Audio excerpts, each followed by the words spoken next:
présenter notre prochain intervenant qui nous fait le plaisir et l'honneur de participer à nos journées. C'est Dr Pierre Oswald, qui est chef de service de psychiatrie, qui est également directeur médical en Belgique et qui est aussi docteur en psychologie. Et je sais ses affinités également avec la philosophie.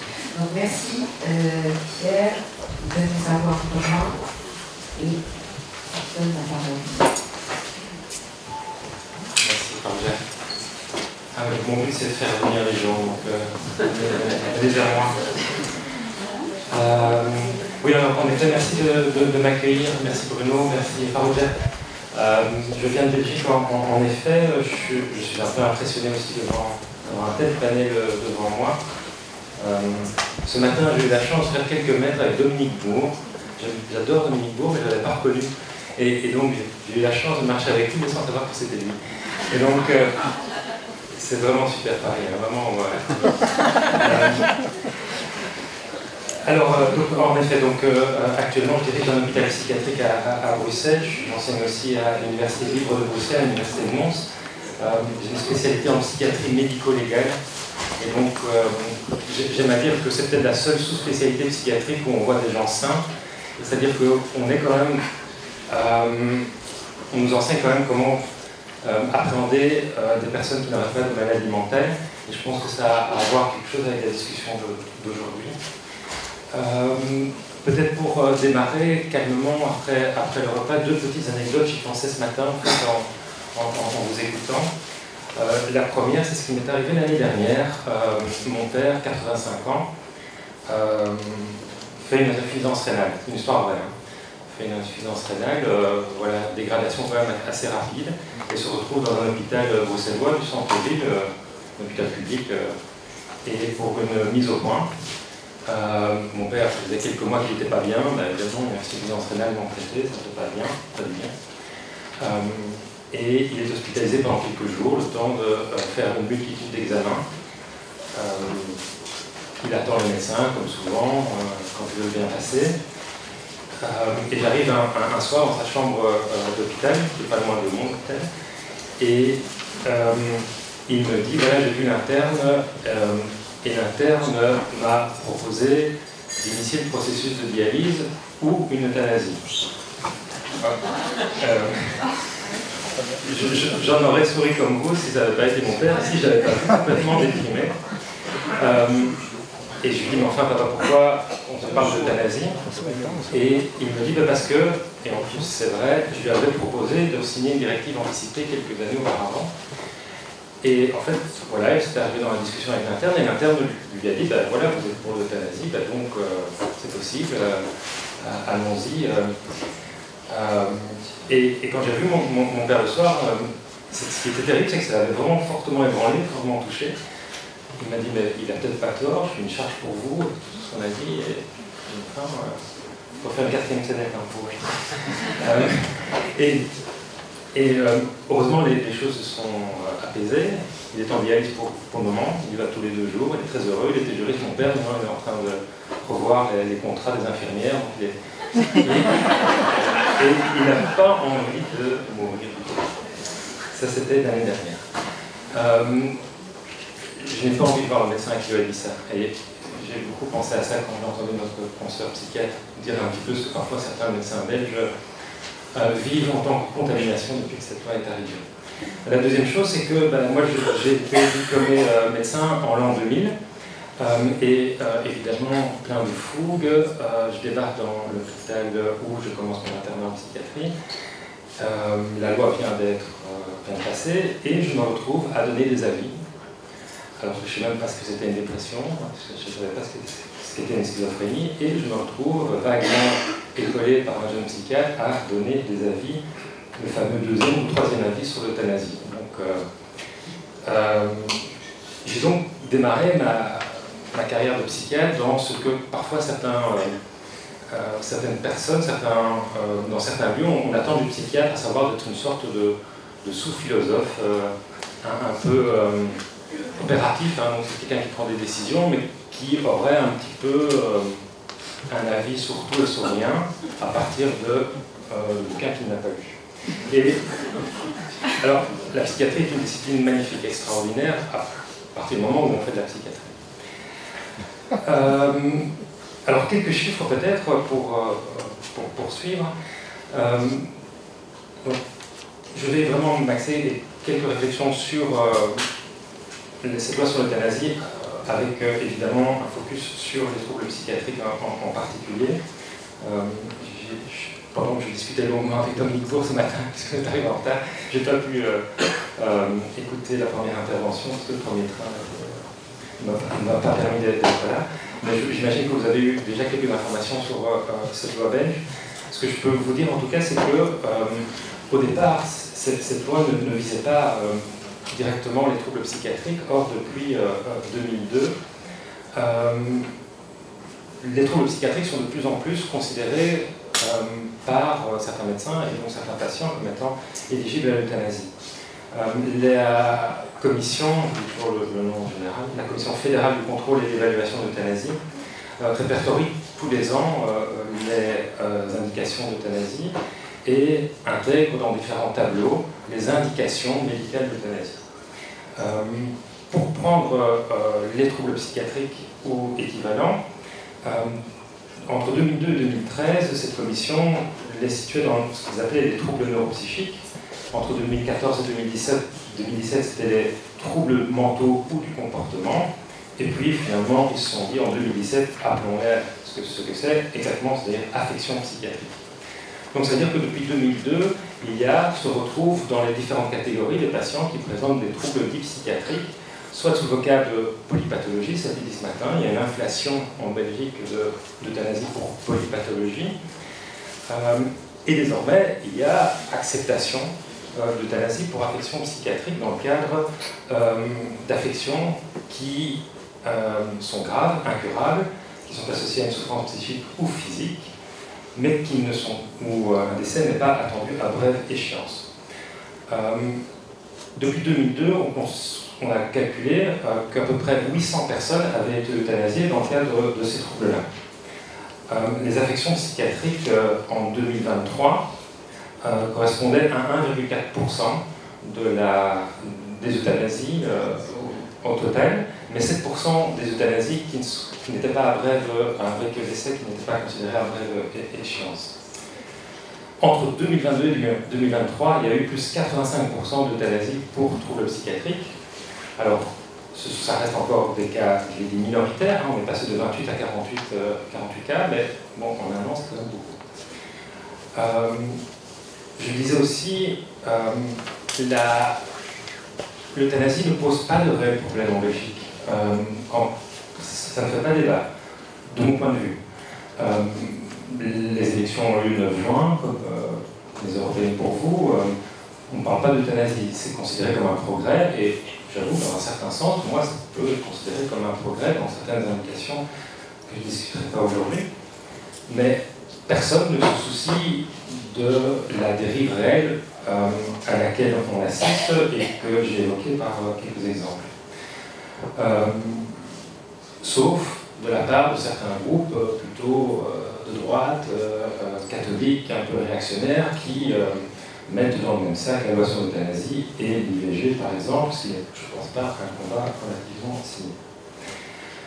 Alors, autre élément par rapport à cette évolution, c'est que la pression sociétale en faveur de l'euthanasie, elle est là et bien là.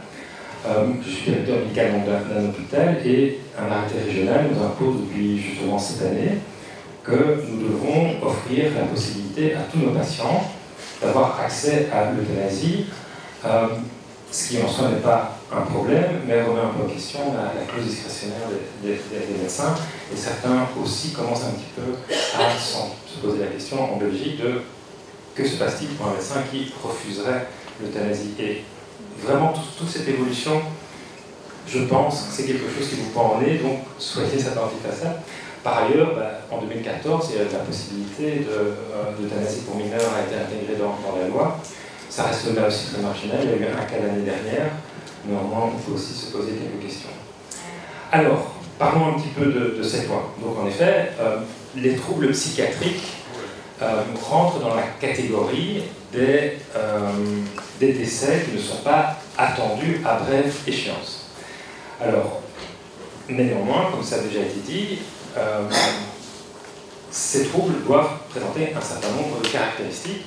Alors je l'ai dit, elles doivent être des affections graves et incurables, critères théoriquement objectifs, déterminés par le médecin. Par ailleurs, ces affections doivent être associées à une souffrance psychique et ou physique, et la loi détermine relativement implicitement, mais quasi explicitement, qu'il y a un lien entre l'affection grave et incurable et la souffrance psychique et ou physique. Il est évident qu'en psychiatrie, ces trois piliers posent énormément de questions. C'est quoi une affection grave et incurable en psychiatrie? Grave, on peut l'entendre, mais incurable, là, sincèrement, je ne sais pas ce que c'est. C'est quoi traiter en psychiatrie? C'est quoi soigner en psychiatrie? À l'heure où, de plus en plus, on met en avant que l'évolution d'une maladie est axée sur le rétablissement de la personne, sur son autonomie et tous ces aspects qu'on connaît dans notre milieu, il est évidemment totalement impossible de définir de manière objective en quoi une affection est incurable dans notre domaine. On le sait, il y a des patients qui un jour vont aller très mal, le lendemain vont aller beaucoup mieux. Il n'y a aucune, on disposait de marqueurs, qu'ils soient biologiques, épidémiologiques et autres, qui montreraient une péjoration de l'évolution d'une maladie selon certains indicateurs. J'étais hier dans un congrès justement sur la médecine digitale. On a quelques éléments qui montreraient par exemple que certaines formes de dépression sévère seraient associées à certains déficits inflammatoires par l'augmentation des cytokines. C'est-à-dire que si vous avez ce marqueur-là, vous risquez d'avoir une dépression qui risque soit de redécompenser, soit d'être plus grave. Mais mon Dieu, ce n'est que ça qu'on a pour le moment. Et je me vois mal faire un test qui permet de détecter le nombre de cytokines chez un patient qui réclamerait une euthanasie. Par ailleurs, et là, tenez-vous bien, souffrance psychique. À peu près 3/4 des euthanasies, je parle pour toutes les euthanasies, parlent d'une souffrance psychique et physique, dans les deux cas. Donc le médecin remplit donc cette case-là. C'est quoi une souffrance psychique? Donc, je rappelle, hein, le médecin va remplir, d'ailleurs j'ai ici le document. On disait tout à l'heure que c'est de la paperasse, c'est pas vrai, hein, c'est pas énormément de paperasse, c'est 9 pages à remplir. Ça va, c'est pas, on fait pire dans une journée de médecin, à faire plein d'autres demandes. Pour avoir un remboursement d'un médicament, il faut écrire plus que pour une euthanasie, et c'est vrai. Donc, le médecin a ici un petit espace pour indiquer ce qu'est la souffrance psychique pour le patient. Alors moi j'ai interrogé, franchement je ne suis pas un militant, hein, vraiment j'essaie de m'interroger très benoîtement. J'ai interrogé la commission sur c'est quoi la souffrance psychique. Et ce qu'on voit dans leurs réponses et dans les rapports d'activité, ce sont des mots que je vais vous citer. Donc d'après ce qui vient définir, qui vient attester d'une souffrance psychique, ce sont les éléments suivants: dépendance, perte d'autonomie, solitude, désespérance, perte de dignité, désespoir à l'idée de perdre sa capacité de ne plus avoir de relations sociales. Bon, c'est ce que me disait mon père l'année dernière. Alors, je suis un petit peu aussi embêté face à ça, alors pas que moi, c'est que là, on rentre évidemment dans, je parlais des 3 piliers légaux par rapport aux troubles psychiatriques. C'est évidemment, premièrement, est-ce que cette souffrance psychique fait partie du trouble mental en tant que tel, ou en est la conséquence? Alors là, ce sont des débats évidemment sans fin. On s'amuse beaucoup dans le congrès de psychiatrie à discuter de ça pendant des heures et des nuits. Mais dans la loi, ça pose un petit peu problème. En fait, concrètement, on le sait bien, ce qui se passe en Belgique, c'est un peu le cheval de Troie. Hein. C'est qu'à partir du moment où une loi définie dans un contexte par ailleurs politique qui était fortement marqué par la domination des socio-crétins.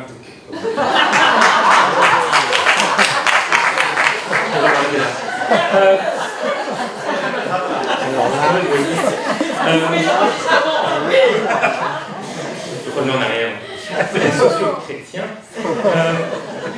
lorsqu'ils se sont non plus aidés au gouvernement, la loi est passée, et donc dans une ambiance, je dirais, un peu survoltée de progressisme échevelé, comme ce qu'on vient de vivre maintenant.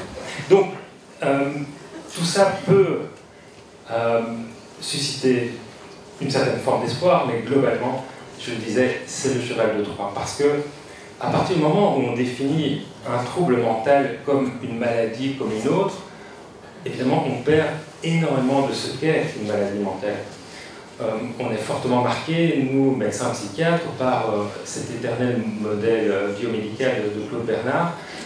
Depuis Claude Bernard, il y a eu beaucoup de choses. Donc, il y a eu Canguilhem, entre autres. Et Canguilhem nous dit évidemment que la médecine, et la psychiatrie en particulier, c'est à l'intersection de toute une série de sciences humaines. Et ramener la souffrance psychique et la maladie mentale à ce modèle de Claude Bernard qui, quasiment dans la loi, est ce que je viens de vous dire, à savoir une affection grave et incurable, avec un lien causal et temporel vers la souffrance psychique et physique, c'est évidemment perdre une grande partie de ce qu'est la maladie mentale.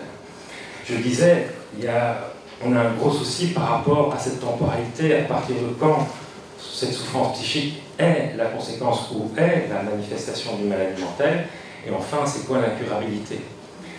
L'Ordre des médecins a donné un avis en 2022 et a validé cette notion d'incurabilité en médecine.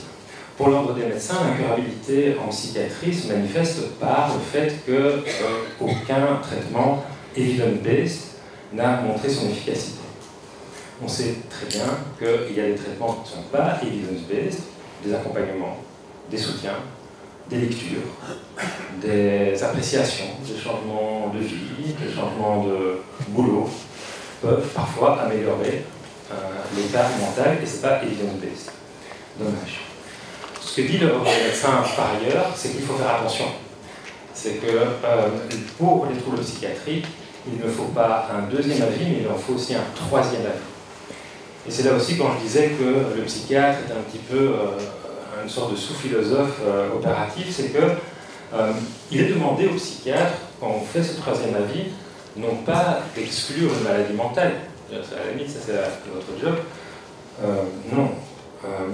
Le second médecin consulté doit pouvoir attester d'un caractère constant, insupportable et inapaisable de la souffrance. Par ailleurs, il doit indiquer qu'il y a eu que la demande a été faite de manière volontaire, réfléchie, répétée et sans pression. Je ne vois pas en quoi un psychiatre est plus compétent qu'un autre ou que n'importe qui d'entre nous pour attester ce genre de choses. Globalement, les médecins ne sont pas du tout formés à ça. J'ai un petit plus parce que voilà, je me suis formé à évaluer sous expertise des personnes qui n'ont pas de maladie mentale, mais c'est peu de choses. Donc, dans cette psychiatrie médico-légale, nous sommes à peu près à une vingtaine ou une trentaine en Belgique, sur 2000 psychiatres, c'est pas beaucoup.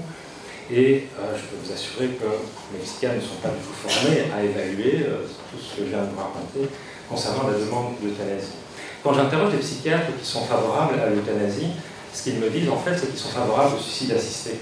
Et ça pose beaucoup de questions sur finalement ce que le psychiatre peut vivre dans la relation avec son patient. On a beaucoup parlé d'autonomie ce matin. Ce qui est important aussi, c'est de peut-être attester, mais ça de nouveau, ce n'est que ma position, c'est que l'autonomie n'est possible que s'il y a intersubjectivité. C'est facile d'être autonome et c'est tout à fait légitime, mais l'autonomie n'existe que dans l'intersubjectivité. Je vais même aller un petit peu plus loin. Est-ce qu'on pense un peu à ce que vivent les psychiatres qui, pendant toute leur carrière, ont essayé de se battre contre le suicide et qui se retrouvent avec un patient qui dit « j'ai envie de mourir ». C'est compliqué, c'est vraiment compliqué. Alors on essaye, quand on a tous vécu comme psychiatre, évidemment, ce genre de demande en consultation, mais on essaye de vivre ça avec distance, avec nos outils professionnels. Néanmoins, sachons quand même vivre cette demande d'euthanasie et d'expérimenter cette demande d'euthanasie dans l'intersubjectivité. Je pense réellement qu'il ne peut pas y avoir d'autonomie s'il n'y a pas d'intersubjectivité. Et donc, le psychiatre doit avoir son mot à dire. Le psychiatre peut remettre en question ce type de démarche, et je pense que ça doit faire l'objet de discussions avec les patients. Beaucoup de patients avec troubles psychiatriques qui sont dans ces demandes-là, lorsque la demande est acceptée, en général, ne demandent plus d'être euthanasiés. Il y a un peu ce concept, amené par certains auteurs, que l'euthanasie en psychiatrie, c'est une sorte de suicide courageux. Quelque chose qui est validé par la société, qui est validé par les pairs. On voit des gens sur les réseaux sociaux dire « je vais me faire euthanasie ». Mais se me suicider, c'est un peu moins bien vu. Et il faut aussi faire gaffe à ça.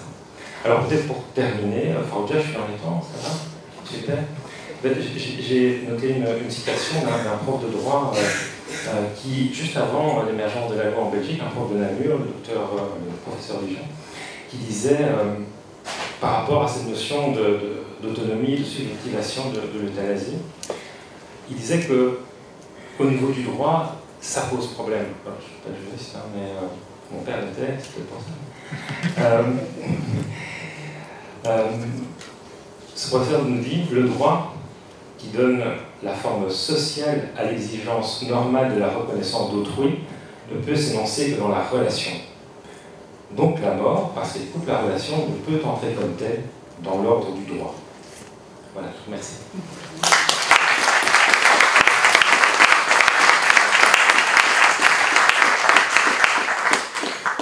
Un immense merci Pierre, et un immense merci d'être venu depuis la Belgique pour participer au débat. On va faire l'intervention de Farouja, qui apprendra le débat également avec Cyril Thomas.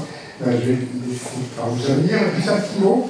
Il y a un an, quand ça a commencé à arriver, avec Farouja, on s'est dit finalement la psychiatrie n'est pas une discipline à part, c'est le cœur du réacteur, c'est le problème existentiel.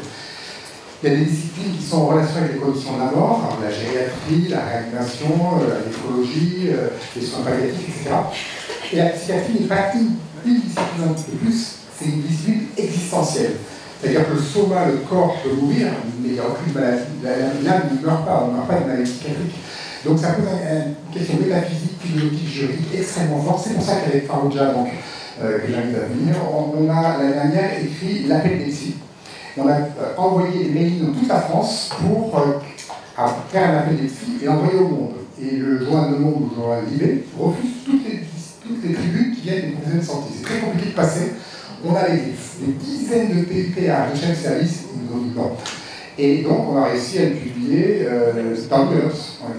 Et puis on a recommencé un nouvel appel des psys, et pareil, Le Monde, Libé refuse ce genre de revue, alors que c'était insensé qu'ils refusent vu le nombre de PUPH français. Et l'intuition qu'on a, c'est qu'en fait, la psyché humaine a quelque chose de très fort à dire en termes vraiment existentiels.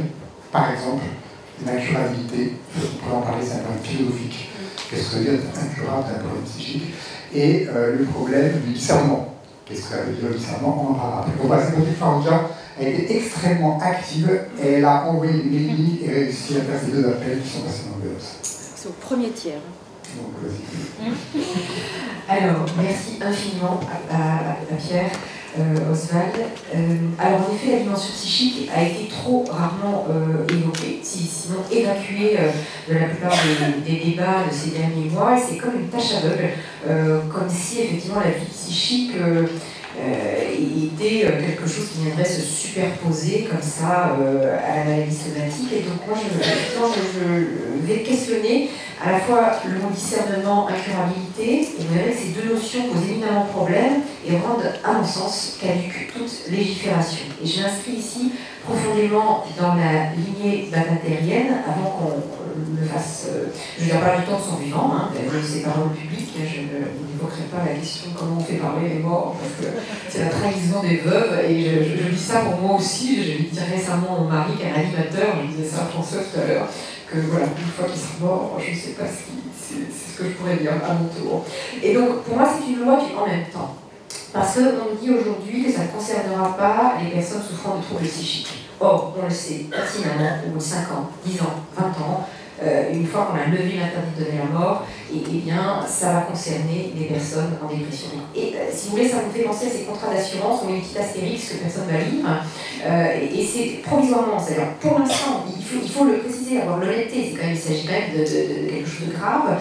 Et effectivement, probablement que les psychiatres étaient à la fois médusés, pas informés, et ne réalisent pas que ça va nécessairement arriver à un moment ou à un autre. Donc ça aussi, par rapport à ce qu'on disait tout à l'heure, que va-t-on laisser à nos enfants? Eh bien, on va leur laisser la possibilité d'être euthanasiés dans le cas de certaines dépressions. Je vais vous dire un peu à quoi ça ressemble. Alors, voilà, je vais très vite. Alors, on peut, nous tous, ici, convenir d'une chose face à un tel enjeu. C'est que consentir à donner la mort, ou non, on doit répondre avec 100% de garantie. Là-dessus, on est tous d'accord, hein, que quand on donne la pilule mortelle à quelqu'un, il faut être sûr, quoi, hein, qu'il y a le consentement, qu'on appelle libre et éclairé. Or, dans certains pays, je pense à l'Oregon, qui a comme ça tenté de mettre en place un protocole de validation extrêmement strict, extrêmement contrôlé, surcontrôlé, expertisé, s'assurant d'une temporalité, comme ça on répéterait, comme si fait de répéter une demande signifiait qu'on avait 100% de certitude de cette demande. Eh bien, de 100% de certitude, on arrive à 65%. C'est-à-dire que quand on remet la kill pill, vous voyez, là-bas ça s'appelle la kill pill, la pilule tueuse. On est beaucoup moins hypocrite que nous avec notre aide généreuse. Et donc quand on remet la pilule mortelle, eh bien, les personnes dont on pensait qu'elles le prendraient à 100%, il n'y a plus que 65% qui prennent. Mince alors. Il semble que la demande de mort ne puisse pas répondre à un protocole de certitude, ni à la transparence si confortable qu'on aimerait tant figer dans un texte de loi. Et oui, nous ne sommes pas des algorithmes qui répondons oui ou non. Il est difficile de figer l'ambivalence de la psyché humaine, ou encore ce que Yankelevich appelait si joliment la causalité clandestine, qui s'invite là où on ne l'avait pas prévu. Alors, cette affaire à la fois de consentement libre et éclairé pose problème quand on sait que la maladie elle-même, d'ailleurs qu'elle soit physique ou psychique, avec tous ces entrelacements qu'on connaît, absolument indissociables, obscurcit et teinte d'ombre plurielle le consentement, comme son corollaire, le discernement. Alors, il y a un exemple paradigmatique qui est souvent évoqué, qui est celui de Chanty de Corté, qui est donc cette jeune femme de 23 ans, quand le 7 mai 2022, des psychiatres ont donné l'autorisation pour l'euthanasier à sa demande. Elle présentait un syndrome de stress post-traumatique sur fond de troubles psychiques, bien entendu, suite aux attentats perpétrés à l'aéroport de Bruxelles 6 ans auparavant. Elle répondait donc aux critères du protocole, maladie psychique incurable, souffrance réfractaire, traitement inefficace. Tout cela entre guillemets, puisque ce sont effectivement les termes de la loi. Eh bien, 2 psychiatres experts, je vais plein de guillemets là aussi, ont décidé du caractère définitivement incurable de l'état de Chanty. C'est-à-dire qu'elle ne guérirait jamais. Mais comment savoir absolument que le destin d'une personne de 23 ans est irrévocablement figé? Si la médecine ou la recherche ne pouvaient plus proposer selon nous de nouvelles thérapeutiques, ce qui reste à prouver, comment pouvait-il savoir avec une certitude absolue qu'aucune rencontre à venir ne bouleverserait sa vie, qu'aucun voyage, aucun accident, aucun événement imprévu, aucune expérience inédite ne ferait chavirer son désir de mort, comme on le voit si souvent dans nos expériences cliniques. Chanty de Corté avait d'ailleurs réalisé plusieurs tentatives de suicide, bien avant les attentats. Une tentative est une tentative. Elle vient dire que le sujet tente quelque chose dans le monde, pour faire changer le cours de son monde, précisément. Aussi paradoxal que cela puisse paraître, vouloir mourir, c'est vouloir vivre autrement. Voilà à quoi consent la personne, à faire mourir seulement la partie nécrosée de son histoire. Mais cela ne signifie aucunement qu'elle veut mourir réellement, complètement, dans 100% de son être. Alors c'est vrai, quand on compare à l'IVG, je ne vous dis pas dans ces débats depuis un an, c'était pas du tout mon sujet, comme je vous l'ai dit, je travaille sur la poésie, l'imagination dans le soin, et quand Bruno m'a dit attention, arrête tes trucs, il faut qu'on travaille cette question, le nombre de fois on m'a taxé cathode droite, ou que des gens comme moi, l'IVG ne serait jamais là, et on serait encore dans la caverne de je ne sais quoi. On est d'accord que l'IVG réouvre les horizons d'une femme. En quoi on réouvre les horizons quand on euthanasie une jeune femme de 23 ans à sa demande, qui est en dépression sévère? Nous soutenons que les personnes qui ont été euthanasiées pour troubles psychiques ne sont pas mortes du fait de leur maladie. Elles sont mortes et vont encore mourir, à leur demande, certes, me direz-vous, du fait du tribunal, de nos décisions collectives, qui a jugé que leur sort était clôturé, cerclés par une médecine totipotente, unique, détentrice des clés de leur futur, par des médecins, à mon sens, d'un autre temps, auxquels on octroie le droit de donner la mort. Voilà comment on entre dans le tragique, par la porte de la légifération, et on conduit à la mort des personnes en dépression qui se pensent sans espoir. Or, l'horizon d'espérance, pour reprendre cette expression très jolie de Koselleck, fait partie de notre devoir de soignant. C'est même ce avec quoi et grâce à quoi nous travaillons, nous, psy, et probablement aussi beaucoup d'autres spécialités. C'est cette confiance folle, et j'insiste sur ce terme, cette confiance folle, que même dans les situations les plus obscures et les plus terribles, du nouveau peut survenir, de l'impossible peut émerger, qui n'était pas prévisible. Et nous le vivons régulièrement dans nos pratiques soignantes, mais aussi dans l'expérience de mes collègues, éducateurs, travailleurs sociaux, dans les associations de bénévoles engagés dans les soins, aux autres d'une manière ou d'une autre. Alors, selon la Commission fédérale de contrôle et d'évaluation de l'euthanasie, la jeune femme, gentille, était dans une souffrance psychique telle que, ouvrez les guillemets, sa demande a été logiquement acceptée. Et bien, c'est bien là le problème. Le psychisme humain ne répond pas à la logique implacable de l'arithmétique et des chaînes causales. La psyché humaine est faite de paradoxes, d'ambivalences, de territoires obscurs et de nuances changeantes.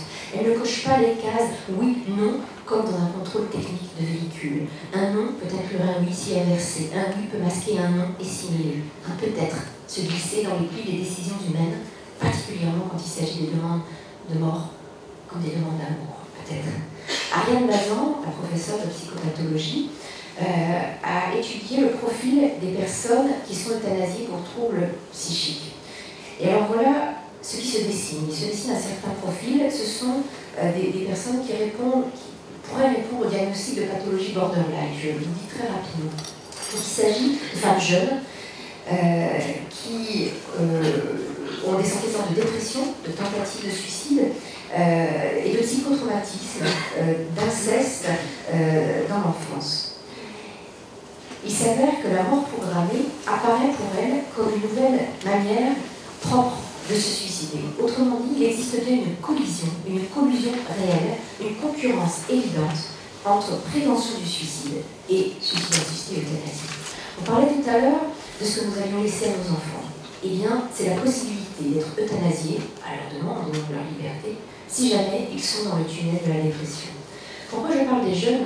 Parce qu'ils sont aussi oubliés dans ce débat. Vous avez vu, quand il y a des tribunes, quand on fait des tribunes, on nous met toujours deux mains de personnes extrêmement âgées, décharnées, pour créer un imaginaire pour les personnes qui lisent des articles avec des images comme ça fascinantes. Tout à l'heure, François nous disait à quel point le débat était marqué comme ça par des images et des choses très courtes. Or, nécessairement, on voit les personnes au bord de la mort, on se dit bon, les soins palliatifs contre nous, personne n'en veut des soins palliatifs, je suis désolée, madame, je veux dire, on saurait, depuis 99, vous attendez des sous, donc arrêtez, quoi, vous pouvez faire la danse du ventre encore longtemps, si on voulait soutenir les soins palliatifs, ça serait ça.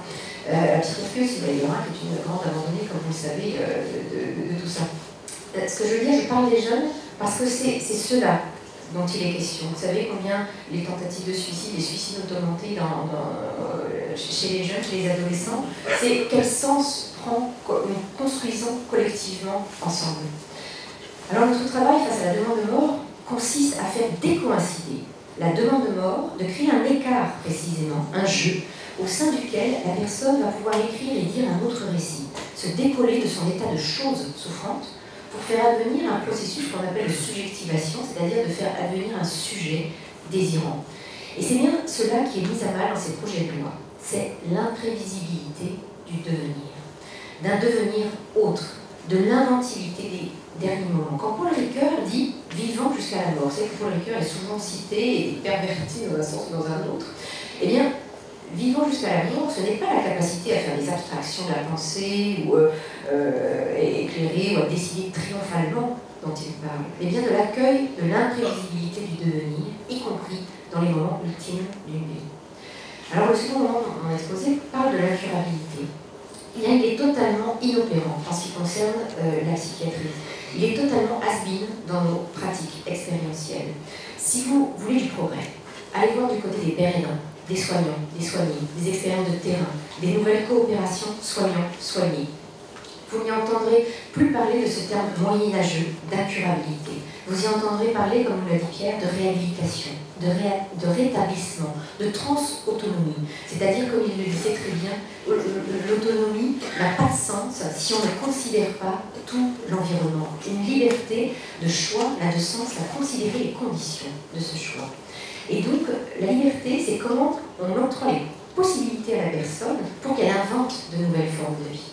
Oui, dans ma spécialité, la guérison n'est plus perçue comme un retour ad integrum, comme on le disait en chirurgie, c'est-à-dire un retour en arrière à l'identité close. Il s'agit aujourd'hui de soutenir l'invention de nouvelles formes de vie, d'identités nouvelles en devenir. Mais à quelles conditions? D'abord, qu'on ne tolère pas d'implicite concernant la possibilité de recevoir la mort.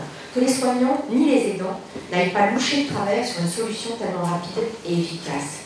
Ensuite, il nous faut des moyens, du temps, de la pluralité d'intervenants, des considérations, des thérapies non médicamenteuses, l'hypnose, les massages antalgiques, l'art-thérapie, les cafés philo, que sais-je encore. Voilà de quoi soignés et soignants ont besoin aujourd'hui. Car le psychisme humain est ainsi fait, ça retenez-le bien, qu'il recourt à une solution rapide et utile plus aisément qu'à la recherche d'efforts imaginatifs. C'est humain, tout soignant, tout aidant, particulièrement face aux situations les plus difficiles, parce qu'on a envie que ça se termine, quand c'est trop dur, on n'en peut plus.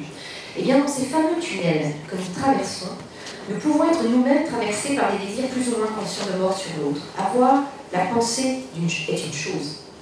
Trouver les moyens de son application est une autre. Et la métisse, vous savez, cette déesse de la ruse de nos inconscients, est telle qu'elle ferait bien passer cela pour un soin ultime. Nous sommes traversés par une scission. Une branche veut faire mieux, soutenir, aider.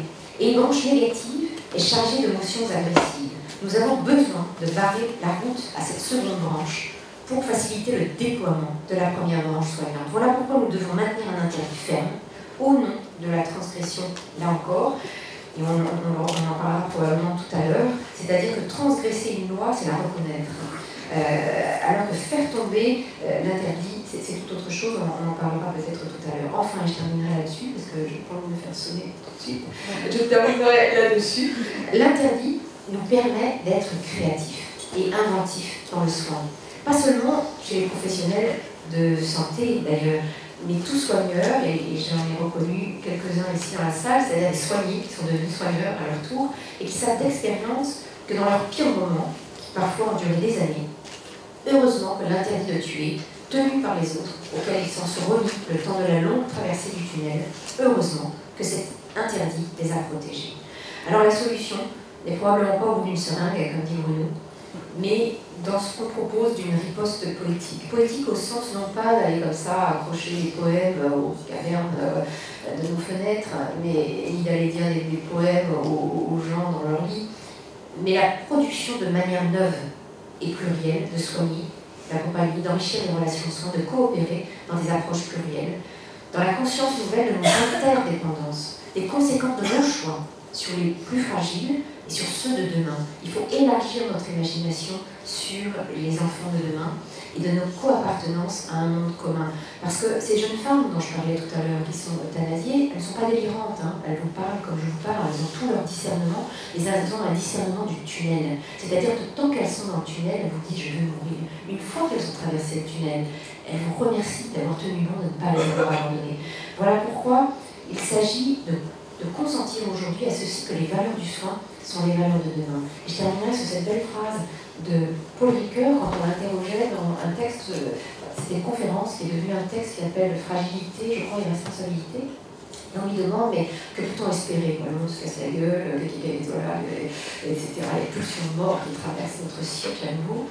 Et il disait ceci: j'espère qu'il y aura toujours des poètes pour dire poétiquement l'amour, des êtres d'exception pour leur rendre poétiquement témoignage, mais aussi des oreilles ordinaires pour entendre et tenter de donner suite.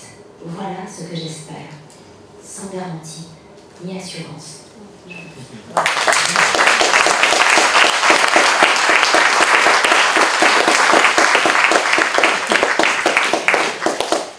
Merci beaucoup, Barbara. Et il a fallu voir la classe, il a mis 5 minutes avant. Pour la psychiatrie, on va ouvrir des petits commentaires. On aime bien qu'il y ait des personnes contraires en psychiatrie, on n'a pas trouvé, c'est pas simple, on n'a pas trouvé. Je laisserai bien sûr la parole à François Bleu à la fin pour faire un commentaire, mais il n'est pas engagé là-dedans, puisque voilà, il a déjà proposé de la psychiatrie. Donc vous voyez, il y a une collusion entre promotion du suicide et prévention du suicide. Donc, en réalité, la psychiatrie, pour ce débat, on a parlé d'un contrat, c'est pas simple, je pense que quelqu'un qui dit oui, vous savez. Et en réalité, ce qu'il faut bien comprendre, c'est que c'est très rare, mais c'est tous les ingrédients de notre condition humaine sur l'incurabilité, sur le discernement, etc. C'est un point philosophique existentiel. Donc là, il n'y aura pas de contrat particulièrement. Et donc, il y aura donc pour la table ronde une seule personne à la table ronde, qui est Cyril Azif-Thomas. Je ne sais pas si tu as un commentaire à faire par rapport à ce qui s'est dit en termes philosophiques, éthiques. Cyril est extrêmement compétent, une grande auteure de lui, s'occupe de l'éthique médicale en Bretagne, il est psychiatre et il a une thèse de droit, donc c'est vraiment un universitaire très documenté. Soit tu réagis maintenant, soit tu... Merci Bruno. Je voudrais faire un petit commentaire un peu contextuel. Farouja, tout à l'heure, a dit quelque chose qui m'a beaucoup ému parce que c'est un auteur pour moi essentiel. Je parlais de Eugène Minkowski. Et à la Société médico-psychologique que je préside cette année, vous avez beaucoup d'interventions qui ont été données par Eugène Minkowski, ici même. Et je me rappelle que dans un texte de 1946, Eugène Minkowski faisait référence aux déportés, aux Romains, et quelques-uns qui ont pu revenir. Et c'est à cette occasion en fait qu'il a conceptualisé la notion d'anesthésie affective. Et dans son texte, il évoque la dégradation humaine, la dégradation de leur dignité, qui a été la conséquence de toute la guerre et de l'extermination des Juifs, comme vous savez, de certain nombre de personnes qui, au vu de l'idéologie nazie, n'avaient pas lieu d'exister. Et d'ailleurs, il y a eu à cette occasion un programme que vous connaissez peut-être, qui s'appelait l'Action T4, avec un décret, un des rares décrets signés par Hitler, qui donne accès à une mort miséricordieuse. C'est comme ça que c'est écrit sous la plume de ce chef d'État qui a fait en sorte que cette guerre a duré très, très, très longtemps. Et je parle de ça parce que quand même dans l'Action T4, on n'en parle pas beaucoup, ou plus beaucoup. Il y a quand même 70 000 malades mentaux qui ont été euthanasiés. Et alors, il ne s'agit pas d'inférer de cette histoire noire qu'est la nôtre, des arguments pour aujourd'hui, mais c'est pour vous dire à quel point les psychiatres sont sensibles à cette question, parce que ça fait partie de leur histoire, et on ne peut pas oublier le tragique. Et je pense que notre profession, elle est ainsi faite. Notre sensibilité, notre formation fait qu'on est continuellement confronté au tragique. Alors, dans d'autres disciplines, la réanimation, l'oncologie, je pense que ça parle aussi à nos collègues, cette idée du tragique. Et quelqu'un comme Minkowski était clairement très sensible, extraordinairement sensible à la souffrance, et parfois on est obligé donc de s'anesthésier pour ne pas avoir à vivre cette souffrance, sans quoi ça serait probablement un débordement suicidaire ou un débordement délirant. Donc aujourd'hui, on a l'impression plutôt d'être sur un versant exacerbation de la souffrance, hypercommunication de la souffrance et justification par la souffrance. Donc en fait, dont la personne serait la seule référente en termes d'évaluation des conséquences que ça aurait sur sa dignité. Donc ça, en droit, ça porte un nom, c'est la dignité subjective, ce qu'on pense de sa subjective, de sa dignité. La différence de la dignité objective, qui est au cœur des réflexions d'un certain nombre de grands juristes depuis pas mal d'années maintenant, et d'auteurs comme Eugène Minkowski. C'est vraiment intéressant de revenir à notre ADN, parce que ce tragique, on ne peut pas, en faire l'impasse. Et pour les patients psychiatriques que nous suivons, clairement, on est sans arrêt à essayer de vérifier où on en est dans la relation de soins. Et c'est un des premiers commentaires que je voudrais vous faire. pour regarder où on en est avec le patient, parce que de notre maîtrise du transfert, du contre-transfert, de nos vécus, de notre sensibilité réelle, de notre écoute, l'art de l'écouter, c'est variant en psychiatrie, va dépendre parfois du fait que le patient reste dans le lien, est dans une alliance thérapeutique, s'accroche à sa pulsion de vie ou se part du côté du suicide. Et c'est jamais évident pour un psychiatre de perdre un patient par suicide. Donc aujourd'hui, on est à l'étape d'après. On nous demande à la fois de remonter les manches pour éviter les suicides et finalement de participer à l'organisation d'une autre forme de suicide qui est l'assistance au suicide, voire même de cautionner un projet plutôt euthanasique dans l'inspiration. On verra bien ce que donnera la loi finale. Donc c'est évidemment un grand écart éthique qui est probablement un grand écart dont on n'a pas envie de se saisir, nous gouvernons actuellement. Parce que ce matin, on a évoqué l'indifférence de la profession. C'est vrai et pas vrai. Enfin, j'ai eu des messages de Raphaël Grovitch pour la Société médico-psychologique avec des réponses de Franck Bélivier, qui a essayé de solliciter le cabinet Valtou, qui a essayé de sensibiliser le cabinet Vautrin. Clairement, on leur a expliqué que ce n'était pas la priorité, que ça serait pour plus tard, aussi un plus tard, voilà, donc on met de côté. Donc quelque part, ça porte un nom, c'est une résistance, on n'a pas envie d'écouter quelque chose qui pourrait faire craindre ça. Et je pense qu'il va falloir un petit peu que les psychiatres se saisissent de ce qui se passe en ce moment. Vous voyez, autant après-guerre, René Cassin disait que voilà, il n'y avait pas de place pour l'euthanasie. C'était indécent après-guerre immédiate. Autant aujourd'hui, on n'est pas dans le même moment politique, ça paraîtrait extrémiste de dire qu'il faut fermer la porte a priori, qu'il n'y a aucune raison a priori d'accepter ça. Voilà, donc on est dans une espèce de moment politique inversé à l'après-guerre, sauf que voilà, il y a quand même encore eu des grands-parents, de la famille qui a connu ce moment historique, qui nous ont transmis des valeurs.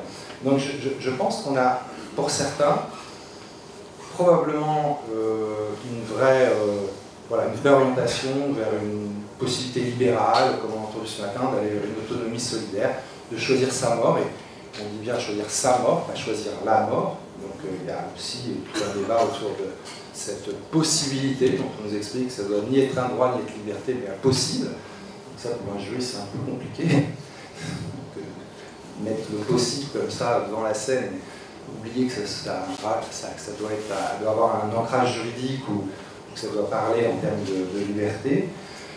Mais bon, voilà, il y a ce débat qui est quand même important, le choix de sa mort, et qui nous réunit aujourd'hui, et dont nous dit quelque chose le patient suicidaire, quelque part. Et c'est vrai qu'on a cette expérience de plutôt ramener vers le soin. Or, je vous ferai remarquer que quand même l'intitulé, c'est une question d'aide, et que voir ça comme un acte de soin, c'est, à mon sens, tirer un peu le mot d'aide vers le mot soin, ce qui n'est pas du tout acquis. L'aide ne fait pas forcément attention à l'histoire de la personne, à la différence du soin. Et l'histoire de la personne, c'est vraiment au cœur de métier en tant que psychiatre. Donc oui, moi je fais partie des psychiatres qui pensent que décréter l'incurabilité d'un malade psychiatrique, c'est quand même un jugement rédhibitoire pour autrui, dont moi je ne me sens pas autorisé à le porter. Et oui, on a aussi des expériences de patients qui étaient incurables, on en a tous dans nos expériences professionnelles, qui, avec une autre approche thérapeutique, d'autres molécules, voire même parfois le retrait de certaines molécules qui étaient vraiment néfastes, montrent que les patients reprennent leur autonomie. Moi j'ai eu une patiente qui était cataloguée d'aimant par plein de centres mémoire, par un tas de collègues, qui avait effectivement une imagerie cérébrale catastrophique, qu'on a remis sur pied avec du lithium en arrêtant les benzodiazépines. Enfin, je vous passe l'histoire clinique, je l'ai publié dans un livre qui a été coordonné par Boris Cyrulnik, donc sur la résistance, vieillissement et résilience. Et retournez voir son neurologue quand elle était vraiment ressortie d'affaires, donc elle était en EHPAD, la sortie d'EHPAD. Elle était donc à l'hôpital dans mon service, ensuite à l'hôpital de jour, puis ensuite elle a repris sa vie ambulatoire, elle a fait sa vie comme avant. Donc une belle histoire, on va dire. Mais alors ce que j'avais trouvé très marrant, c'est par rapport à l'incurabilité. Elle avait effectivement une imagerie cérébrale, mais épouvantable. Je pense que votre collègue neurologue aurait été intéressé de voir l'imagerie. Et quand le premier neurologue qui l'avait accompagné dans son parcours, donc il pensait qu'elle était effectivement dément, qu'elle était déjà depuis 2 ans à l'EHPAD, que c'était très très fini, tout ça, hein, eh bien, il l'a vu, il était tétanisé par autant de vie, autant de vitalité, et il lui a dit, bah, peut-être que vous aviez ce cerveau-là, ce même cerveau à la naissance. Conclusion du neurologue. C'est bien, hein. Conclusion du neurologue, c'est l'homme de l'art. Ouais, donc la curabilité, qu'est-ce que ça veut dire? C'est une vraie question. Merci beaucoup, Cyril.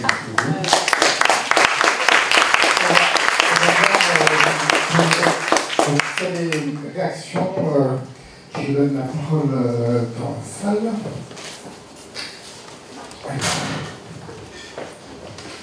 Et François, je te laisse la parole à France. Bonjour, Marc Bousselman, je suis psychiatre, comme on m'a dit que je viens de Belgique. Je suis, comme Pierre, que je remercie, aussi chef de service et aussi directeur médical, ça doit être une tradition chez les Belges. Surtout remercier Pierre d'abord pour son exposé qui est très nuancé sur un sujet qui est quand même compliqué. Je te jure, je ne raconterai pas le lapsus quand on va Belgique.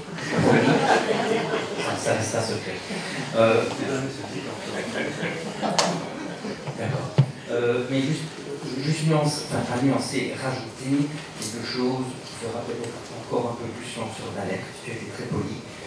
Je pense que le message qu'on peut vous laisser en tant que Belge, c'est que la situation est bien plus grave que vous le pensez chez nous et que ce qui vous pend au nez sera la même chose. Chez nous, la loi est très claire au début, c'est-à-dire la souffrance et ou physique et ou psychique. Dès que le et ou est noté, c'était fini. Alors qu'on nous a promis au début, bien sûr, que non, il n'y aurait jamais d'accès aux troubles psychiques, psychiatriques, purs, etc. Et puis petit à petit, et bien sûr, dès qu'une porte est entrouverte, il faut retenir qu'elle est ouverte. C'est par définition. Donc petit à petit, ça avance, puis le truc pour les mineurs, puis maintenant on parle de la fatigue de vie. Et c'est vrai que ça ne fait pas de vague parce que le pouvoir politique et, en cherchant les lobbyistes pro, font tout pour que petit à petit, lentement, sans faire de vague justement, mais il n'est pas de bon ton en Belgique, de dire ce que je vous dis. J'ai fait un petit article il y a 5 ans pour les messages généralistes dans une revue universitaire. La première version a été refusée parce que je dénonçais ceci. Ce que je vous dis là était dedans. J'ai dit ça on ne peut pas dire. Alors j'ai retiré cette partie-là, l'article est passé. Mais donc, il y a vraiment une intention à porter sur quelque chose. Alors le mot dérive, c'est vraiment avec un grand V, parce que les exemples que tu as cités, on peut en citer plein. Moi, je travaille dans un service de troubles de l'humeur.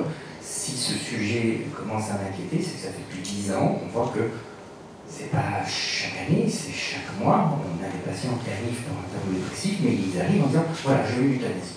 On dit non, ça on ne fait pas. On n'est pas encore obligé, donc on ne fait pas. Mais on peut voir ce qui pourrait être fait. Et puis donc, jusqu'à présent, la quasi-totalité, quand je dis la quasi, je précise, la totalité sont repartis en n'ayant pas eu d'euthanasie et en allant mieux.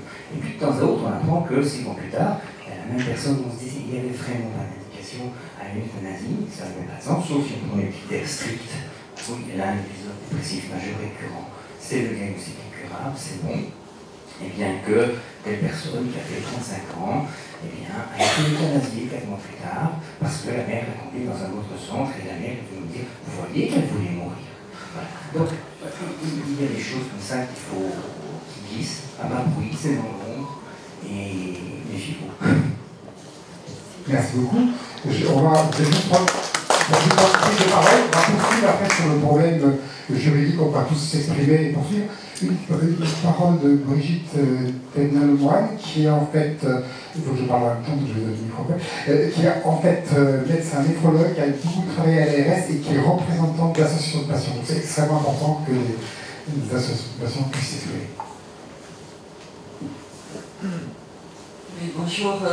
C'est une réflexion et une question. La réflexion est sur la formation, puisque à l'ARS, j'ai initié des formations des internes pour annoncer des diagnostics graves, et on voit bien que les médecins ne sont pas du tout formés à ce genre de choses. Déjà, donc, diagnostic grave, c'est déjà, on voit bien, il y a des patients qui disent quand le médecin commence à regarder ses chaussures, je me dis que ça doit être grave. Donc c'est vraiment un problème.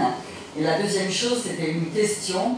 Est-ce qu'on a évalué dans les pays où c'est développé, la Belgique, est-ce qu'on a évalué l'impact sur le psychisme et sur la vie des professionnels qui ont signé ces autorisations d'euthanasie? Est-ce que dans l'intersubjectivité, ça a été étudié? Je vais laisser la parole à Pierre Oswald. Après, peut-être un mot à Pascal Fabre, qui a fait un gros travail universitaire sur les personnes qui ont été à l'origine de Pierre. Très rapidement, oui, j'ai notion d'une étude qui a été faite en Flandre sur la souffrance psychique des soignants, qui ne montre pas réellement de conséquences gravissimes. Je crois que c'est plus compliqué que ça, et déjà la culture néerlandophone est différente de la culture francophone. Il y a beaucoup plus d'euthanasie du côté néerlandophone que du côté francophone, c'est en train de s'équilibrer, mais ça reste encore très différent. En général, ça se passe plutôt bien. Apparemment, d'après le psychisme, c'est toujours évidemment des évaluations qui sont objectives, superficielles et aussi à très court terme. Donc, je pense qu'il est difficile d'objectiver d'une manière ou d'une autre finalement ce changement de paradigme. J'insiste encore sur une dernier truc, c'est que j'ai, avec un collègue français, sollicité la commission pour avoir accès aux données, puisque je voulais avoir accès aux 800 situations neuropsychiques qui ont justifié une euthanasie. C'est en discussion, j'aurai la réponse le 11 juin. Je leur ai demandé s'ils pouvaient avoir accès de manière anonymisée aux documents que je vous ai montrés. Ils ne sont pas d'accord, même si c'est anonymisé, mais pour me donner accès à certains tableaux Excel. Donc ça je peux peut-être avoir accès à ça. J'interroge ici parfois la position aussi de cette commission qui est à certains égards, et je vais rester nuancé, parfois plus militante que neutre dans cette histoire, sachant par exemple que les différentes discussions éthiques avant la mise en place de la loi, par exemple, prônaient une décision a priori, par exemple via un comité d'éthique hospitalier qui se demande l'euthanasie. Il y a eu un lobbying pour que ce soit finalement des vérifications a posteriori dans le cas de ces dossiers. Il n'y a jamais eu le moindre problème, aucun dossier n'a été rejeté a posteriori. Évidemment, la personne était morte, mais la personne qui avait donné les médicaments n'a jamais été impliquée d'une manière ou d'une autre. C'était une bonne nouvelle, mais ça interroge aussi sur la légitimité parfois de certaines commissions unilatérales. Merci. Donc, une réaction de Pascal Fabre qui a fait un gros travail universitaire sur l'attaque de l'intégrité morale des professionnels qui pratiquent ça.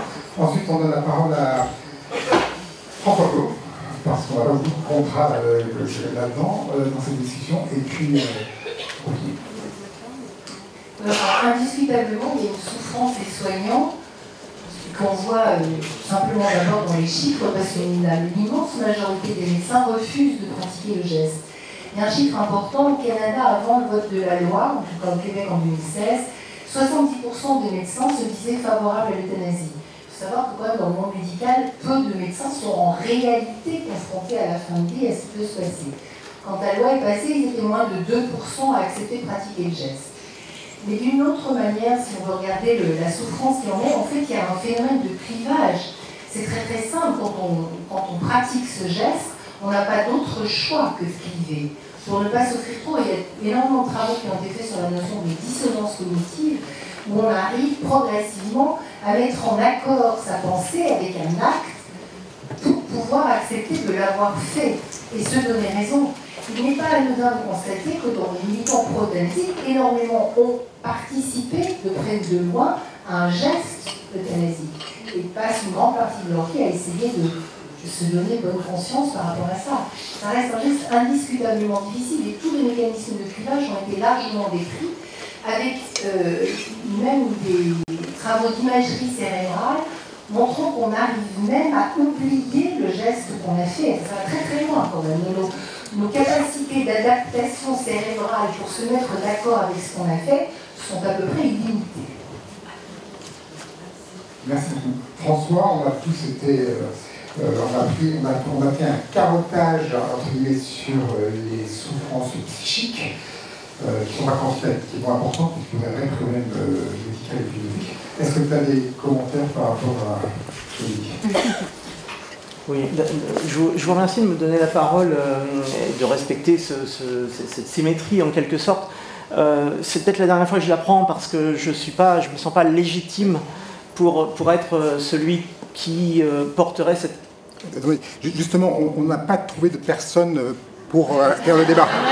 Non, mais c'est pas grave, je veux dire, je peux dire, mais pour rebondir sur cette question très spécifique, je vais essayer de ne pas me faire déborder par l'émotion, parce que vraiment sur l'aspect de la pathologie psychiatrique, l'état borderline, je le connais bien, et d'ailleurs je fréquente cet hôpital régulièrement, familialement, pour cette raison, donc je comprends d'autant plus toute l'inquiétude, la réticence, pour ne pas dire l'interdit que vous mettez face à cette situation-là des maladies psychiatriques. Et quant au vécu des soignants, alors je connais pas bien le vécu des soignants de psychiatrie par rapport à ça, mais je connais un peu mieux le vécu des soignants de soins palliatifs, qui sont aussi en grande majorité orthogonaux à l'évolution législative qui se profile.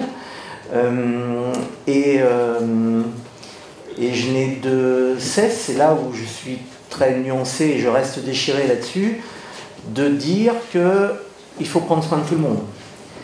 Et même s'il n'y a pas de données chiffrées pour dire que les psychiatres, ou que les personnes, par les psychiatres, que les personnes qui ont participé à une euthanasie en Belgique ont une souffrance accrue, etc., il est quand même il est probable que ça passe pas crème et que ce soit pas complètement neutre pour beaucoup d'entre eux et qu'effectivement peut-être qu'il y ait des zones d'effacement cérébral. Et je pense que pour qui que nous soyons comme soignants, on ne peut pas imaginer que cette loi ne prenne pas soin de ceux qui vont en être les acteurs. Et moi je pense que les médecins le corps médical est quand même au premier plan, que ce soit au moment de l'examen, au moment de la prescription, au moment de l'administration, s'ils y participent, au moment de la surveillance et de l'accompagnement post-mortem des familles. Et donc que tout ça doit être très très soigneusement pris en compte. J'ai entendu parmi certains pro-euthanasie le fait que bon, de toute façon ça passera, il faudra qu'il s'y fasse. J'ai entendu, j'ouvre et je ferme les guillemets. Et ça pour moi c'est intolérable, parce que même si ce sont des gens avec lesquels je collabore sur certains plaidoyers, mais juste non. On est là pour prendre soin. On n'est peut-être pas tous d'accord exactement sur le périmètre de se prendre soin, mais en tout cas on a aussi besoin de prendre soin de nous et de maintenir cette relation de soin de façon la plus respectueuse des deux parties. La personne demandeuse, avec l'examen effectivement très très attentif de tout ce qu'on a dit sur le discernement, l'absence d'ambivalence, etc., mais également tous ceux qui vont être autour. Et je ne sais pas si les psychiatres n'ont pas été très très bons dans leur lobbying par rapport au gouvernement. Je sais que les médecins de soins palliatifs, les équipes de soins palliatifs n'ont pas été super bonnes, mais à leur décharge non plus. Mais à leur décharge, je ne suis pas certain qu'il y ait eu de la part, dans les groupes ministériels et après, une réelle ouverture et volonté d'écouter ce qu'il y avait à dire. Même si c'était dit maladroitement, il y aurait pu y avoir peut-être un peu plus d'accueil et de bienveillance dans leur réticence.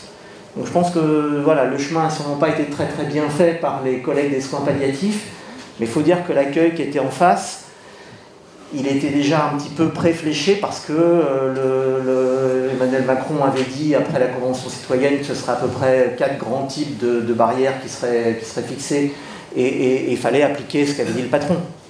Donc voilà, tout ça pour dire que sur les maladies psychiques, vous avez vu ce que j'en pense, et sur le respect des soignants, quels qu'ils soient, qui doivent être engagés, qui seront engagés dans toutes ces parties-là. Il faut être extrêmement méticuleux et ne laisser personne sur le bord de la route. Merci beaucoup François. parce que j'ai besoin de clarifier les enjeux dans ce que tu dis. Ensuite... Juste un mot. Donc, effectivement, il va falloir prendre soin des soignants, des soignants, des soignés. Mais consulter un psychiatre aujourd'hui, c'est la bannière. Sarah, tout à l'heure, a dit qu'elle avait insisté, mais si vous écoutez son audition à la commission spéciale, elle propose une consultation facultative d'un psychiatre.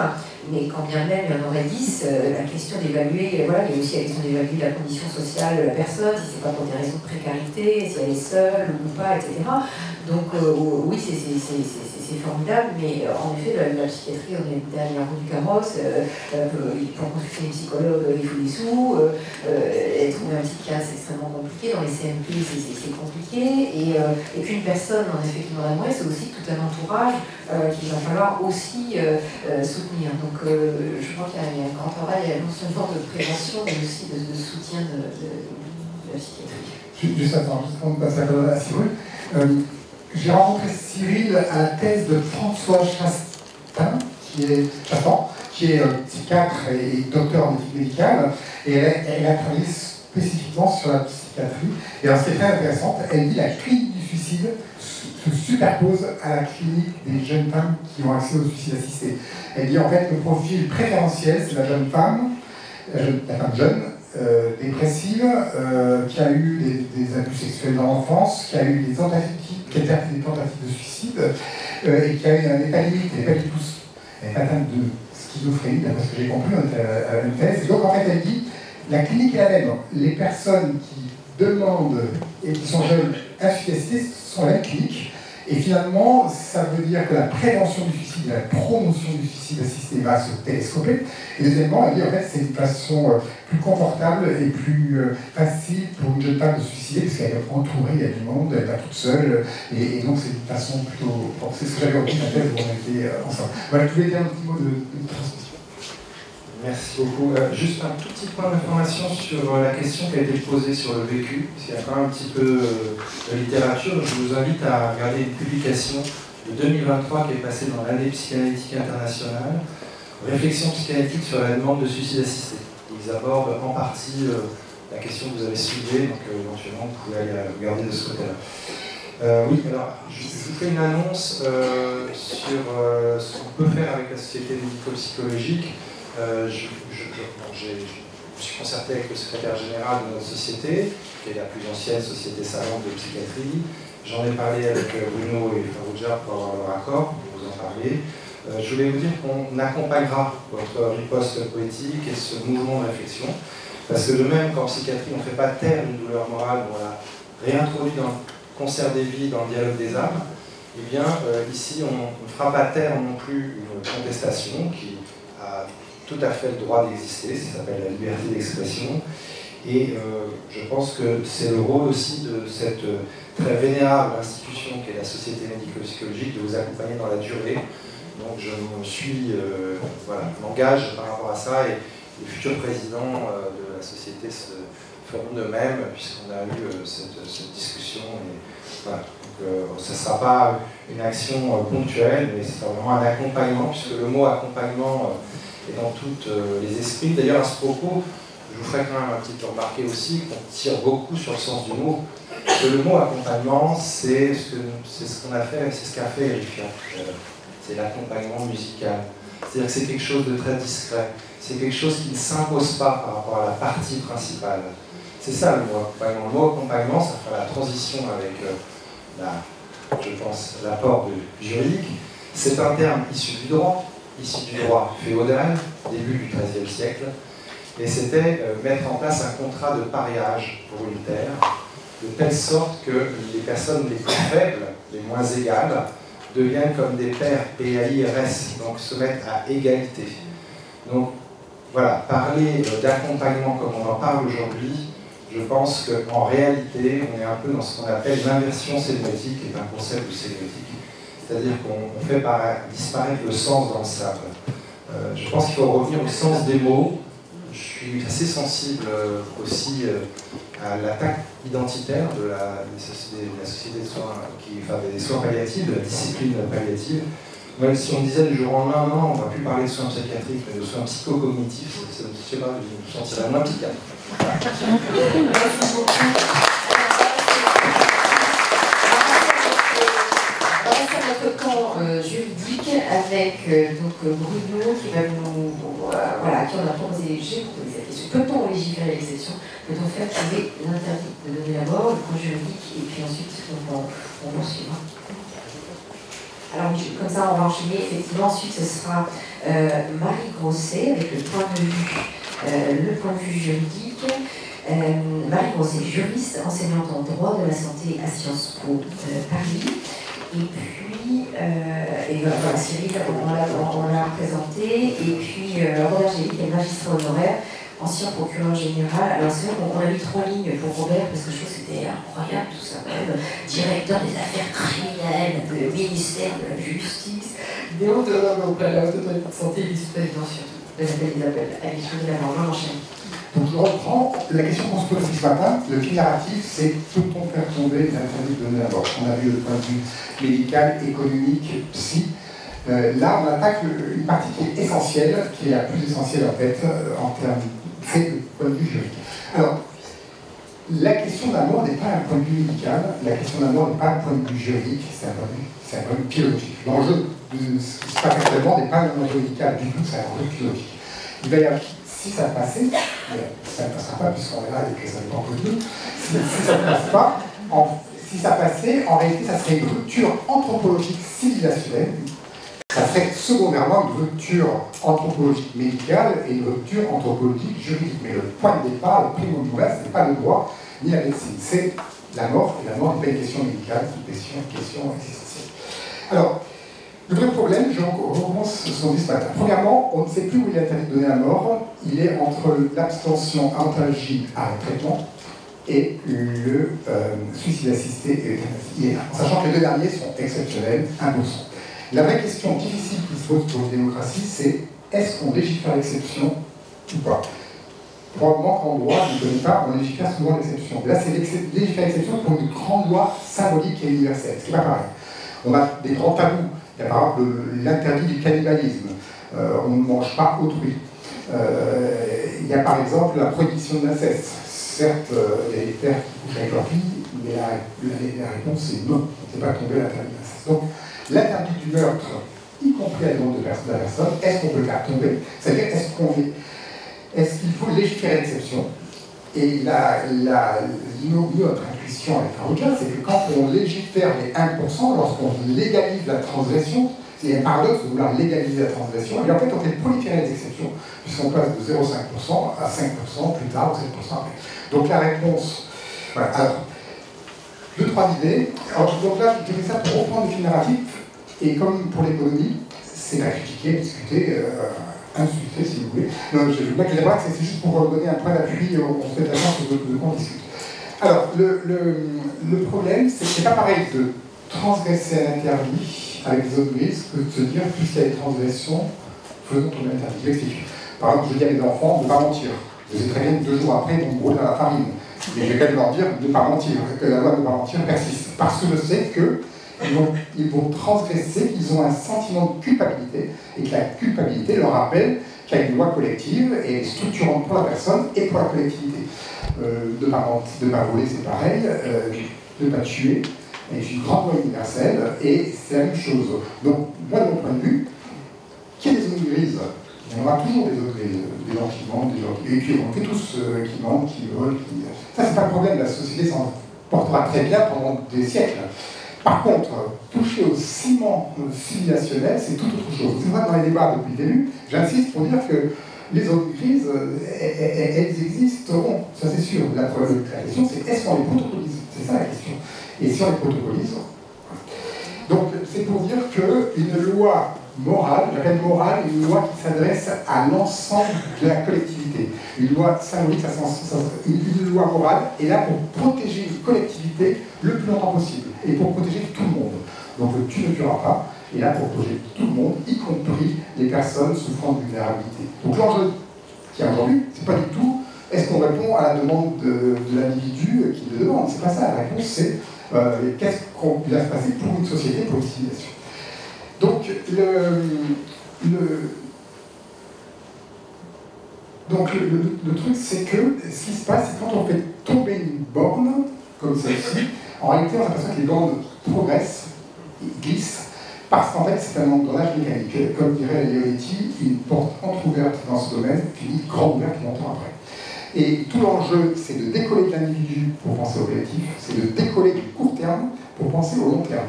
Et en fait, tout le problème des débats médiatiques, c'est qu'ils se focalisent sur l'individu, c'est la sensation de ça. On parle de Lynn Renault qui veut en mourir, de François Hardy, on parle de personnes très bien. Ce sont des puissants qui vont réclamer des lois pour des vulnérables plus tard, et qui en plus en fin de vie auront des personnes qui viendront à domicile, ils ne sont pas sans moyens et ils ne demanderont pas. Donc en fait, le problème, c'est cette histoire. Et ce qu'on voit, c'est que quand on protocolise l'exception, eh bien en fait, elle prolifère, puisqu'on va avoir les personnes mineures qui vont être dans le protocole, comme on l'a dit tout à l'heure, les personnes atteintes de troubles psychiatriques, vous allez avoir les personnes atteintes de troubles cognitifs. Vous savez que c'est très compliqué les troubles cognitifs. Quand elles sont atteintes de maladies neuroévolutives, en réalité, elles n'ont plus leur discernement. Elles n'ont plus leur discernement. Donc le médecin ne veut plus pratiquer l'euthanasie. Donc il faut qu'elles le disent avant. Donc il faut qu'elles le marquent, c'est directement anticipé. Je vous donne un exemple d'illustration. Il y a eu ce qu'on appelle la cophi-euthanasie aux Pays-Bas. La personne marque sur ce directement anticipé, quand je serai transféré en EHPAD, je veux qu'on euthanasie. Elle me dit à un moment, comme je vous le dis ce matin, on évolue, il y a une grande plasticité de l'esprit humain, si bien que le jour où elle est partie en EHPAD et qu'elle perdait un peu la tête, elle avait plus du tout envie de mourir, comme 99% des personnes. Et donc, elle attendait que sa petite fille passe le week-end, avoir une part de tarte, de gâteau, etc. Et en fait, les gens ont pris le directement anticipé. Ils ont dit qu'il faut respecter le protocole. Donc, résultat, ils ont essayé de la choper, mais elle ne voulait pas du tout mourir. Donc, ils ont mis un sédatif dans le café, et puis ils l'ont attrapé, et ils ont réussi comme ça à la buter. On va vite. Le truc a monté au tribunal de la Haye, parce que les personnes autour se disent quand même monstrueuses, cette histoire. Et le tribunal a dit non, le protocole est respecté, toutes les cases sont. Donc, le problème que ça pose, c'est qu'en réalité, là encore une fois, c'est pas la transgression, c'est pas qu'un dingue fasse quelque chose, c'est pas un problème. C'est que la démocratie dise, suivant notre loi, c'est correct. Ça, c'est ça qui est important. C'est l'État qui dit ça. C'est pas du tout le problème de transgression. Voilà. Donc, et puis après, il y a des d'autres glissements. Par exemple, vous avez maintenant la polypathologie qu'on entend depuis le début. En fait, polypathologie, ça veut dire personne âgée. Ça veut dire que ça. C'est-à-dire que vous avez de l'arthrose, vous voyez moins bien, la cataracte, vous n'entendez plus. Vous êtes polypathologique. Voilà. Et d'ailleurs, dans les polypathologies, on inclut maintenant les problèmes psychiatriques de mélancolie. Parce qu'en fait, les mélancoliques ont l'un et l'autre, comme tu me disais hier. Donc, voilà. Après, vous avez des personnes qui disent je veux être euthanasié, mais je veux qu'on récupère mes organes pour des greffes. Très bien. Et puis, ça passe dans le journal, ça commence à vous choquer un peu. Puis là, maintenant, on se dit alors, les personnes veulent être euthanasiées maintenant, mais à domicile. Or, les organes ne seront pas récupérables parce qu'ils seront trop à distance de l'hôpital. Donc là, il commence à se poser des questions dans les comités d'éthique. Est-ce qu'on ne va pas faire une sédation simplement à domicile? Ça n'est pas fait encore, mais et puis transporter à l'hôpital et au opératoire vivant. Donc vous voyez que quand on fait tomber une loi symbolique, le problème c'est qu'on ne sait plus où s'arrêter parce que les exceptions prolifèrent. Donc la question très mathématique, est-ce qu'on respecte les 0,5%, 20%? Qu'est-ce qu'on en fait? C'est ce que je vais aborder là après, puis les juristes parlent. Est-ce qu'on les respecte ou est-ce qu'on les protocolise? L'expérience prouve que quand on les protocolise, ça glisse mécaniquement, non pas c'est mécanique. Donc la question que je... Et je me répète, ce que va juger l'histoire dans 50 ans, c'est, en termes de philosophie, c'est qu'est-ce que nos démocraties ont produit comme mort. C'est pas du tout qu'est-ce qu'il y a eu comme...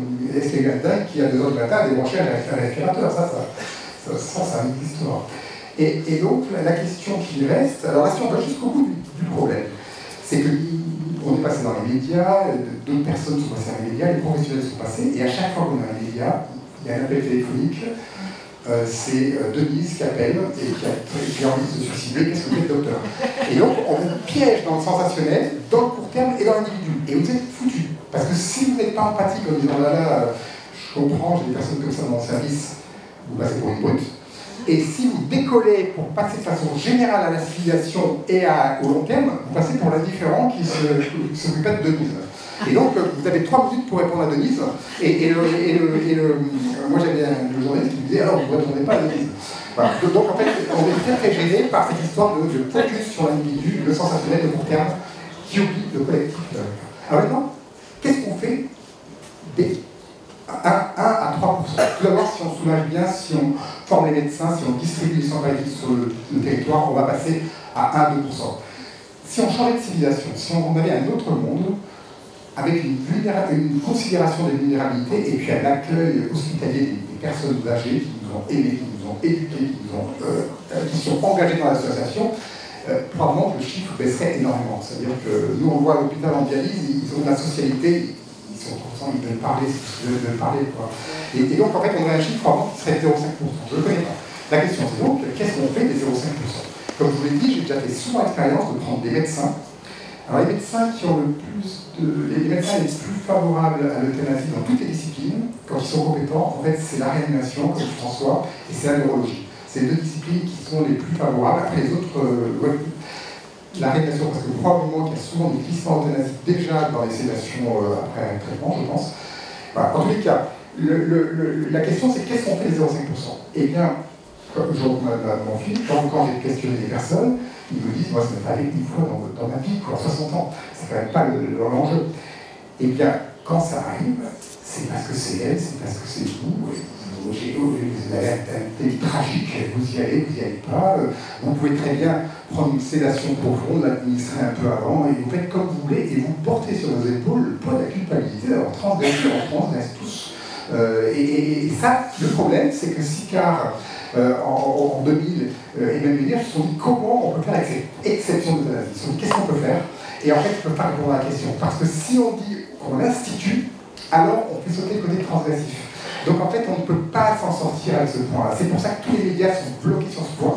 On ne peut pas l'instituer. Si on l'institue, on rentre dans le protocole. Et si on ne l'institue pas, il faut accepter que dans nos vies, on fasse des choix. Mais je ne sais pas si vous êtes en voiture, qu'il y a un bloc de rocher qui vous bloque la route alors qu'il y a une ligne jaune, à vous de décider si vous contrôlez le bloc ou pas. Quoi. On ne va pas vous demander de faire un protocole pour le suivre. Donc la question, c'est qu'est-ce qu'on fait? Donc la question, c'est le médecin qui ne va pas. Les médecins très compétents sur le palliatif, en gros, disent non, je ne te tuerai pas, mais je serai là demain, et je serai là après-demain, et je ne t'abandonnerai pas, et je te soulagerai, etc. C'est une première réponse. Et puis d'autres, sans doute, qui disent je le fais en zone grise. Voilà, mais les zones grises, on survivra très bien en zone grise, hein, ça ne sera pas un problème particulier. Ensuite, qu'est-ce qui se passe si un médecin se fait choper alors qu'il a pratiqué en zone grise? Alors, jusqu'au bout. Eh bien, en réalité, personne n'a été privé de son diplôme ou mis en prison pour ça. C'est-à-dire qu'on a, la justice a une capacité de trier. Quand on transgresse quelque chose, un vol, un meurtre, la justice demande à la personne de s'expliquer dans la justice des hommes, elle s'explique, et la justice peut déjà, avec les outils juridiques qui existent, trier le criminel en série qui a débranché tous les respirateurs d'une réanimation, qui ira en prison, la personne qui, de façon compréhensible, parce qu'il n'y a pas d'autre solution, s'est engagée une fois dans sa vie. Et en réalité, quand on prend la jurisprudence européenne, là, Marie Grosset, c'est ça vous dire, en fait, ça n'existe pas. Les médecins, on peut prendre peut-être qu'un ou deux, j'en sais rien, mais par rapport aux centaines de milliers de médecins qu'il y a, voilà. Donc c'était juste cette introduction pour dire que ça pose la question de peut-on légiférer l'exception dans une démocratie? Et est-ce qu'on ne focalise pas sur l'individu, le traiteur? Voilà, c'est juste une introduction à discuter, à critiquer, à tout ce que vous voulez.